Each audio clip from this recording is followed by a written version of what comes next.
ចង់ធ្វើជំនាញគណនេយ្យពង្រឹងសមត្ថភាពនិងបង្កើនឱកាសការងារដោយគ្រាន់តែចំណាយពេលសិក្សារៀនរាល់ថ្ងៃសៅរ៍និងថ្ងៃអាទិត្យមួយថ្ងៃត្រឹមតែ3ម៉ោងប៉ុណ្ណោះចាប់អារម្មណ៍អត់ឱកាសពិសេសមិនមានញឹកញាប់ទេបើអ្នកចង់ក្លាយទៅជាអ្នកជំនាញ bookkeeping ដែលមានវិញ្ញាបនបត្រទទួលស្គាល់ដោយអន្តរជាតិនេះជាវគ្គសិក្សាដែលអ្នកមិនគួររំលងសាលា Innovation School of Education បានបើកវគ្គសិក្សាថ្មី Institute Certified Bookkeeping Professional ដើម្បីឲ្យអ្នកអាចអភិវឌ្ឍជំនាញគណនេយ្យពិតប្រាកដដែលមានសមត្ថភាពនៅក្នុងការគ្រប់គ្រងបញ្ជីហិរញ្ញវត្ថុដើម្បីជួយឲ្យការងាររបស់អ្នកកាន់តែលឿននិងមានប្រសិទ្ធភាពអ្វីដែលកាន់តែពិសេសគឺវគ្គសិក្សានេះបានទទួលស្គាល់ដោយក្រុមហ៊ុន Institute និង Certificate ដែលអាចជួយឲ្យអ្នកក្លាយទៅជាអ្នកជំនាញក្នុងការរៀបចំរបាយការណ៍គណនេយ្យដែលក្រុមហ៊ុនជាច្រើនកំពុងត្រូវការនៅក្នុងវគ្គនេះអ្នកទាំងអស់គ្នានឹងទទួលបានចំណេះដឹងនិងជំនាញដូចជាមូលដ្ឋានគ្រឹះនៃគណនេយ្យសម្រាប់អាជីវកម្មការកត់ត្រាប្រតិបត្តិការចំណូលនិងចំណាយការកែសម្រួលនិងការគ្រប់គ្រងបញ្ជីគណនេយ្យការរៀបចំរបាយការណ៍គណនេយ្យនិងហិរញ្ញវត្ថុការវិភាគរបាយការណ៍និងស្ថានភាពអាជីវកម្មជាចុងក្រោយគឺផ្ដោតទៅលើការអនុវត្តជាក់ស្ដែងដើម្បីឲ្យអនុវត្តបានភ្លាមៗនៅក្នុងការងារអ្វីដែលកាន់តែពិសេសគឺបង្រៀនដោយអ្នកជំនាញដែលមានបទពិសោធន៍ច្រើនឆ្នាំ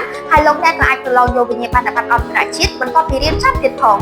អូវគ្គសិក្សានេះគឺមានទាំងនៅក្នុងថ្នាក់ផ្ទាល់និងតាមអនឡាញផងដែរគំនិតឲ្យឱកាសល្អកន្លងជុំទៅធ្វើការទំនាក់ទំនងមកសាលា Innovation School of Education ដើម្បីធ្វើការចុះឈ្មោះនិងសាកសួរព័ត៌មានបន្ថែមឥឡូវនេះដើម្បីទទួលបានតម្លៃពិសេសមុនគេចាប់ផ្ដើមបង្កើនជំនាញបង្កើនប្រាក់ចំណូលនិងបង្កើនអនាគតការងាររបស់អ្នកជាមួយ ISE ISE Get Certified Get Ahead